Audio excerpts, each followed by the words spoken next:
Another day, another round of battle study. Os! Let's get right to it!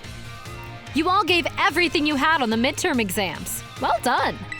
We'll resume our regular classes today, so keep up that energy for the second half of the term. Have you all been using the R button to send out your Pokémon? If you do, your Pokémon will run off in the direction you're facing. It's a super useful tactic that lets your Pokémon pick up faraway items for you. And that's not all. If there's a wild Pokémon near where you sent your Pokémon, they'll start battling each other. We call those battles auto battles. Just as the name implies, your Pokémon will act on its own during auto battles, meaning you won't have to give it any commands. And if your Pokémon wins, it'll get experience points, just like it would in a regular battle. If you make good use of these battles, they can be a really efficient way to train your party. But you'll want to remember that Pokémon won't evolve or learn new moves right away if they level up from an auto battle. Also, if a Pokémon loses an auto battle, it'll come back with just a small amount of HP left. Make sure to heal it up right away.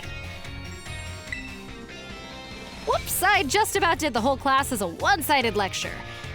Does anyone have any questions so far?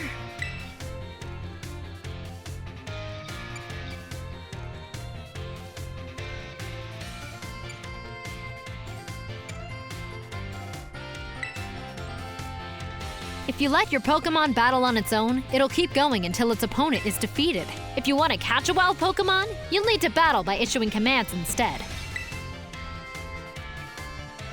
Even during auto battles, our Pokémon are out there battling for us. They're trainers. Keep an eye on them as much as possible, and if it looks like they're gonna lose, make sure to have them retreat. Also, this goes without saying, but Pokémon with low HP are already worn out. They probably won't enjoy auto battles as much, so don't work them too hard, okay? In conclusion, auto battles only work if a trainer and their Pokémon have a relationship of mutual trust. Be smart with how you use auto battles, so you don't lose the trust of your Pokémon. Oh man, I was just about to suggest we do some hands-on practice to really drive the point home. But I guess we've run out of time, as usual. Class is over for now. Take care, you little rascals.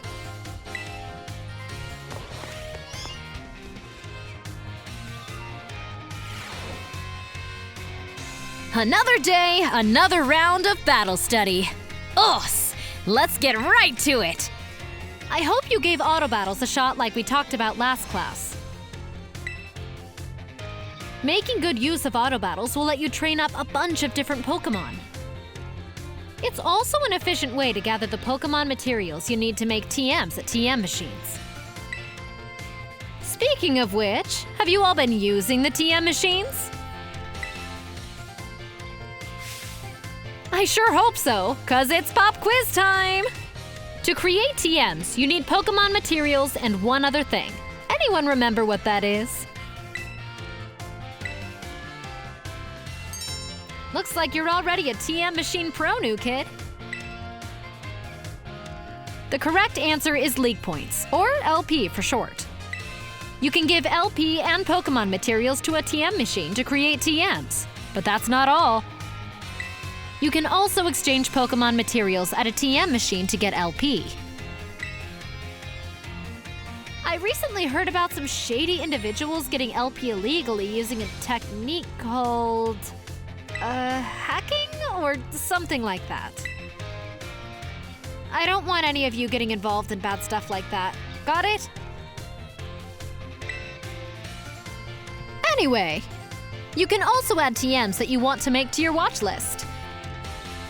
This will let you keep an eye on the materials you need to gather.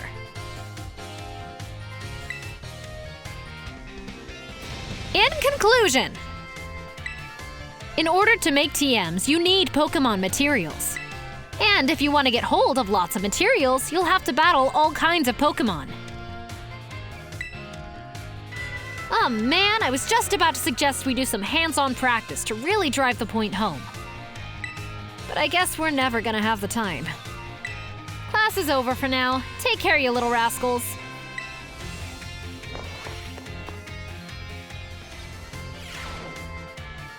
Os! This is our last class, but don't let those energy levels drop before we wrap things up. You've shown that you have more than enough knowledge to be super strong battlers. I don't know that I have much left to teach you. But we can always aim for even greater heights. So today, I'm going to teach you about the rules of link battles.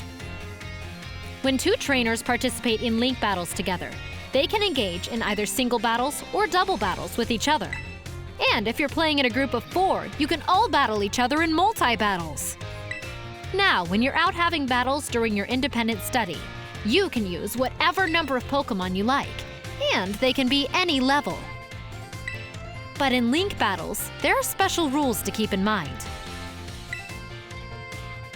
Some of these special rules involve adjusting Pokémon's levels. Now, the No Restrictions rule set lets all Pokémon stay at their current level. It lets trainers use multiple Pokémon of the same species and multiples of the same held item, too.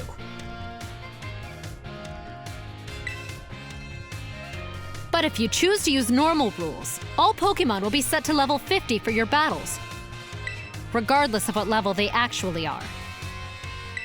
This even includes lower-level Pokémon. They'll get a power boost to participate. Normal rules lets you use multiples of the same Pokémon species and of the same held items, too.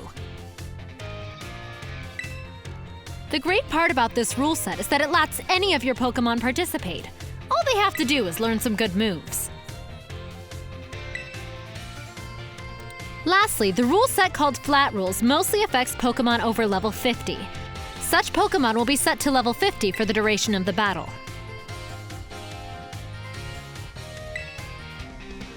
The Flat Rules rule set is the one often used for official tournaments.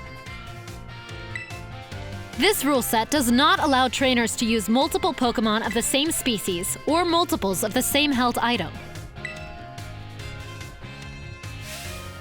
Alright, here's a question for you. Which rule set should you pick if you want to use a lower level Pokémon and keep its level low?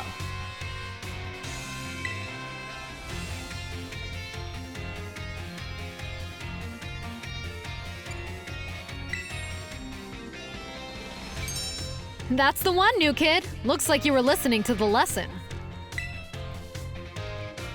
If you've got some clever strategy that you need to use a level 5 Pokémon for, your best bet is to choose the Flat Rules rule set. Of course, you can also choose No Restrictions if you want to battle with any Pokémon you want, at any level and with any held item. That's a pretty good rule set for when you want to battle freely with friends. In conclusion, Normal Rules adjusts all Pokémon to level 50. Flat Rules lets you use lower level Pokémon at their actual levels. I hope you'll use these tips to have some exciting battles with your friends. Aw man, I was just about to suggest we do some hands-on practice to really drive the point home. But I guess we truly are out of time. Next class will be our final exam. Aim for a perfect score. Os! Os!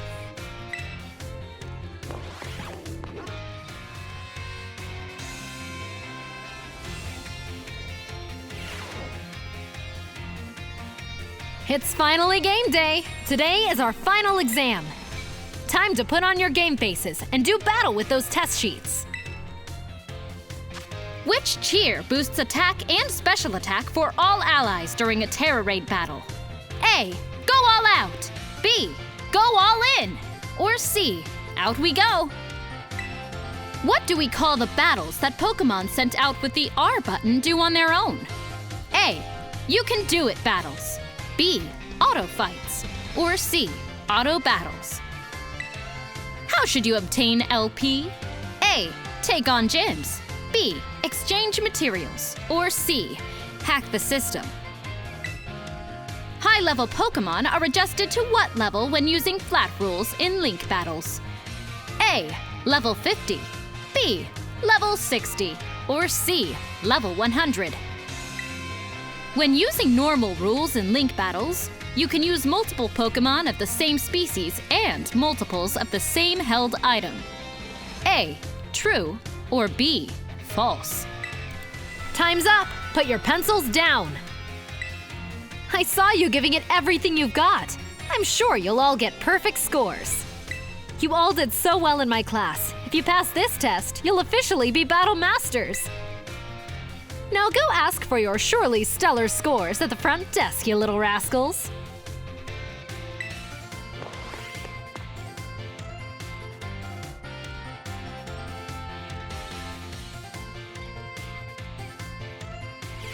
It feels great to get a test out of the way, doesn't it? Let's take a look at your results. You must get 3 questions correct to pass the midterm exams and 4 questions correct to pass the final exams. Let's see how you did on your battle studies test. You answered 5 out of 5 questions correctly. That's a passing score. Congratulations! Miss Dendra asked us to give this reward to any students who passed the exam. Keep doing your best.